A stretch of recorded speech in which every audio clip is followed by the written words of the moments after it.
comentar es el papel que tiene la economía y la empresa a la luz de la doctrina social cristiana.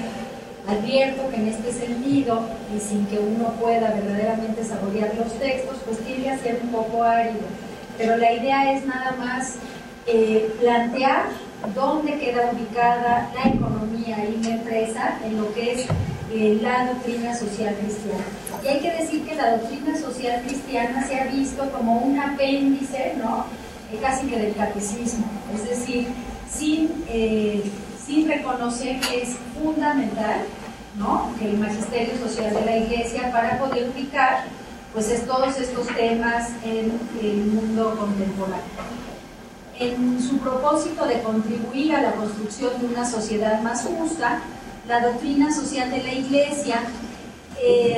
propone lineamientos axiológicos que pueden proporcionar a su vez una guía clara para un desarrollo integral y solidario del hombre en los ámbitos de su libre actividad.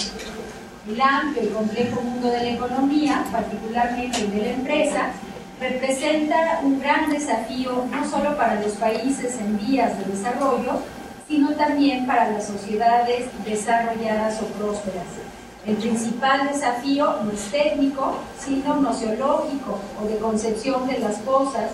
y consiste en no desvincular la economía de la ética, tentación en la que ha caído, pero de manera casi absoluta, el mundo contemporáneo. Ya desde la encíclica Quadragésimo Anno, el Papa Pío XI decía: aun cuando la economía y la disciplina moral, cada cual en su ámbito, tienen principios propios, a pesar de ello es erróneo que el orden económico y el moral estén tan distanciados y ajenos entre sí. Creo que en este sentido lo que nos ha tocado presenciar el año anterior, y digo hace 2 años y el año anterior, de todos estos mega fraudes en Estados Unidos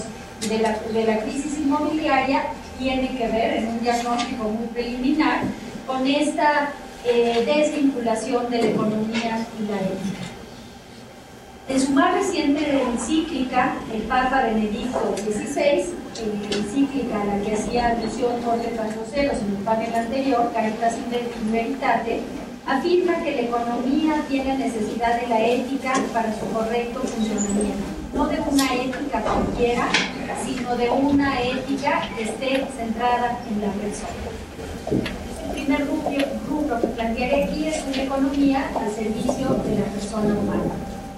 Economía como actividad libre de la persona y por tanto tiene por tanto implicaciones morales. Solo ajustada la economía a criterios morales constituye uno de los medios por el cual el hombre realiza su vocación de administrador de la creación, vocación por la cual está invitado a cuidarla, a darle un uso adecuado, a acrecentarla y perfeccionarla. La actividad económica, no como fin en sí mismo, debiera ponerse al servicio de las personas y de la entera comunidad humana, como medio para alcanzar fines legítimos del hombre, como son el bienestar y el llamado bien ser de las personas. En consecuencia, también la economía puede, pero debe sobre todo, ser el espacio adecuado para practicar la justicia y la solidaridad, y con estas bases contribuir al crecimiento de la humanidad. La economía, cito al compendio de la doctrina social de la Iglesia, solo es útil cuando no traiciona su función de instrumento para el crecimiento integral del hombre y de las sociedades, de la calidad humana de la vida. Es por ello que el pensamiento social cristiano asume como bueno el crecimiento económico, pero no el obtenido a costa del abuso, de la corrupción, de la exclusión de los semejantes o del empobrecimiento de la mayoría. El esfuerzo de conseguir y realizar proyectos económicos sociales capaces de favorecer una sociedad más justa y un mundo más humano representa un desafío difícil, crucial para el mundo contemporáneo, pero también un deber estimulante para todos los agentes económicos y para todos aquellos que se dedican a las ciencias económicas. De nuevo cito, tomo la referencia del compendio de la doctrina social de la Iglesia. Ya Juan Pablo II, en centésimos años, nos hablaba del capitalismo salvaje. Capitalismo entendido como método que asegura el predominio absoluto del capital, la posesión de los medios de producción y la tierra, respecto a la libre subjetividad del trabajo del hombre. El capitalismo salvaje constituye un flagelo que causa mucho dolor y los estragos que hemos visto en los últimos años. Hay que decir también, y como antecedente, que en otros momentos de la historia han existido sistemas económicos fundamentados en una concepción materialista de las relaciones humanas. Este capitalismo salvaje no fue el primero, que ven en la economía el último objetivo de la existencia y que conciben la lucha de clases como el único motor de la historia. Cuando estos sistemas se han llevado a la práctica, dieron como resultado estados totalitarios y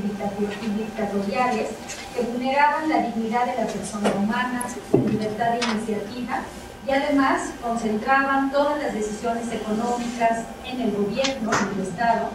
lo que generaba sin duda injusticias y desigualdades aún mayores, aquellas que se pretendían evitar. En este sentido, es muy claro cómo las relaciones sociales, las relaciones humanas, a diferencia de lo que plantea el magisterio social de la Iglesia, eran concebidas en el marxismo, en el materialismo histórico, como relaciones de conflicto. No podía haber otra salida que relaciones de conflicto. Si hablamos del capitalismo, no en el sentido salvaje, sino como un sistema que reconoce el papel fundamental y positivo de la empresa, del mercado, de la propiedad privada y de la consiguiente responsabilidad para con los medios de producción y la libre creatividad humana en el sector de la economía, sería un sistema aceptable para construir una economía y una sociedad dirigidas a lograr el bien común. Juan Pablo II es muy claro en centésimos años de hacer esta diferencia entre capitalismo salvaje y capitalismo entendido como una economía de mercado. En este sentido, y de acuerdo con lo que plantea el Papa Juan Pablo II, sería más apropiado hablar de economía de empresa, economía de mercado o simplemente de economía libre. La Iglesia ha enseñado que es importante defender y promover la iniciativa económica, pues la experiencia histórica demuestra que la negación de tal derecho o su limitación en nombre de una relativa igualdad reduce o sin más destruye de hecho el espíritu de iniciativa, es decir, la subjetividad creativa del ciudadano. En consecuencia, es necesario proponer modelos económicos inspirados en los principios de la doctrina social cristiana, como serían la dignidad de la persona, inalienable, la sociabilidad, el bien común, la solidaridad, la subsidiariedad y el destino universal de los bienes, para lograr efectivamente que las personas y las comunidades estén siempre en el centro de la actividad económica. Pues, como se dijo en este documento clave del Concilio Vaticano II, en la exhortación apostólica Gaudium et Spes, el hombre es el autor, el centro y el fin de toda la vida económica social. Creo que recordar a Gaudium et Spes en estos momentos donde se plantea la crisis contundente de este capitalismo salvaje es importante. Hacia la aplicación de la ética social cristiana en el ámbito de la empresa. Primero que nada, ¿cómo se concibe desde la doctrina social cristiana a la empresa? Se entiende como una comunidad humana con un ideal ético ineludible que sirve para diseñar un horizonte para el progreso de la empresa. La empresa, de nuevo citando a centésimos años, no puede considerarse únicamente como una sociedad de capitales. Es al mismo tiempo una sociedad, al mismo tiempo y sobre todo una sociedad de personas en la que entran a formar parte de manera diversa y con responsabilidades específicas los que aportan el capital necesario para su actividad y aquellos que colaboran con su trabajo. Sobre el desarrollo de las formas de participación en la empresa, es en la encíclica Mater et Magistra, donde encontramos muchas luces. Encíclica que, por cierto, acabamos de celebrar su 50 aniversario. La participación en la encíclica, o sea, la participación de la empresa, se convierte en la perspectiva central, ya que buena parte de ella está dedicada a hablar de los distintos tipos y posibilidades de participación en la empresa. No estamos convencidos de la razón que asiste a los trabajadores, cito, cuando aspiran a participar activamente en la vida de las empresas donde trabajan. Tal participación debe tender a que la empresa sea una auténtica comunidad humana. Sin la integración del trabajo de estas personas, no puede concebirse a la empresa como una auténtica comunidad humana, cuya influencia bienhechora se deje sentir en la relación de todos sus miembros y en la variada gama de sus funciones y obligaciones. Este principio de participación en la empresa también se cita en varias ocasiones en Gaudium et Spes, teniendo en cuenta las funciones de cada uno, los propietarios, administradores, los técnicos, los trabajadores, y quedando a salvo la unidad necesaria en la dirección, que se ha de promover la participación de todos en la gestión de la empresa, según formas que habrá de determinarse con acierto. En este mismo sentido, resalta la idea de darle un sentido al beneficio económico, y es el Papa Juan Pablo II quien de manera más directa conecta la cuestión de la participación en la empresa con el desarrollo integral de la persona. Hay que decir que cuando Juan Pablo II dijo esto, sonó como una cosa rarísima, es decir, cómo la participación de la empresa solo podía darse ligada al desarrollo integral de la persona, que es la que le da su verdadero sentido y su justificación última. La obtención del beneficio económico como móvil y como fin específico de la empresa, pero insistiendo siempre en su carácter subordinado a la realidad de la empresa como comunidad de personas. Para no alargarme demasiado, entro en algunos temas, luego les dejo las referencias, sobre el lugar que ocupa el empresario en la doctrina social de la Iglesia. Y saqué esto de un discurso del Papa Juan Pablo II a los empresarios y a los obreros de Verona, en Italia. En este discurso, que estaba, pues bueno, tanto empresarios como obreros, el Papa afirmaba que la empresa no es solo un instrumento al servicio del bienestar de los empresarios, sino que ella misma es un bien común de empresarios y trabajadores en conjunto al servicio del bien común de la sociedad.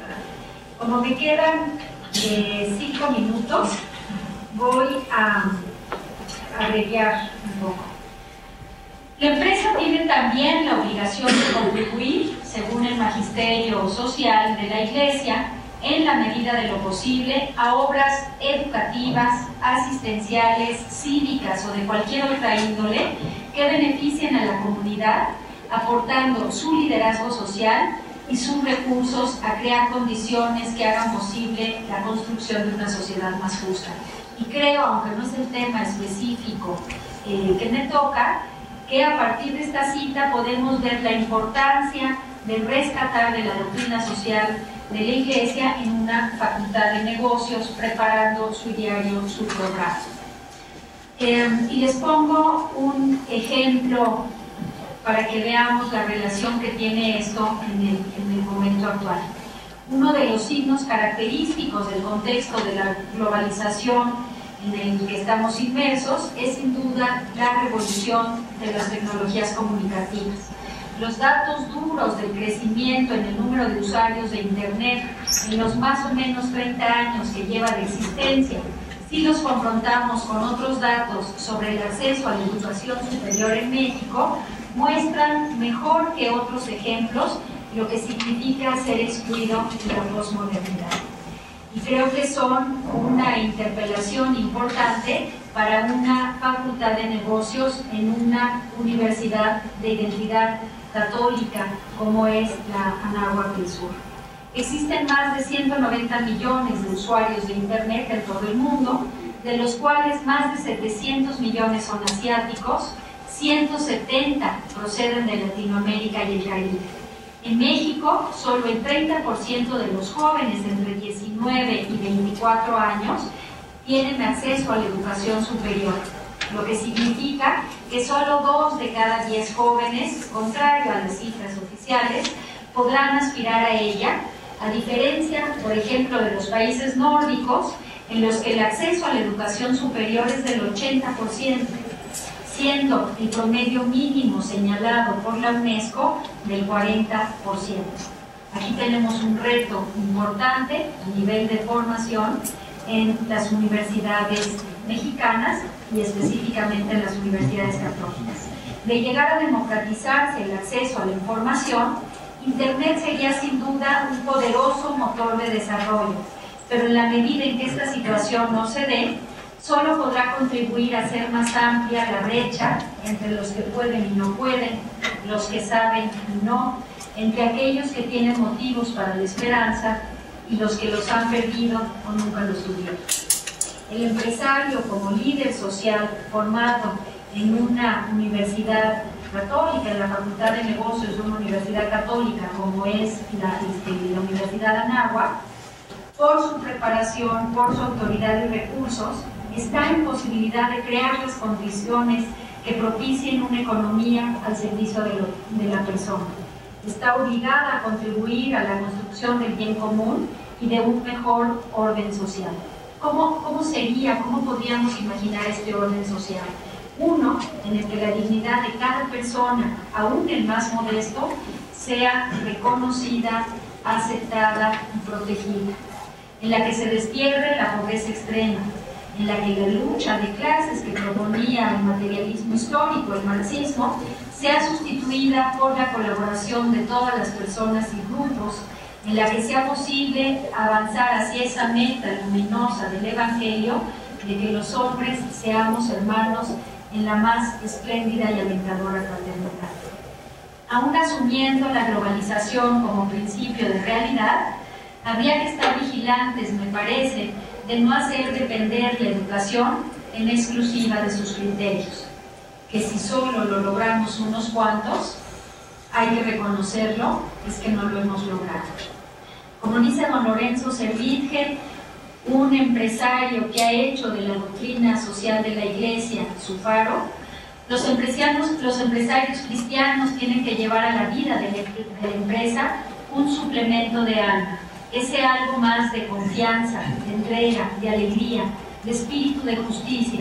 de entusiasmo por servir, ese algo más que es el amor en acción que brota de nuestra fe y de nuestra esperanza. Muchas gracias.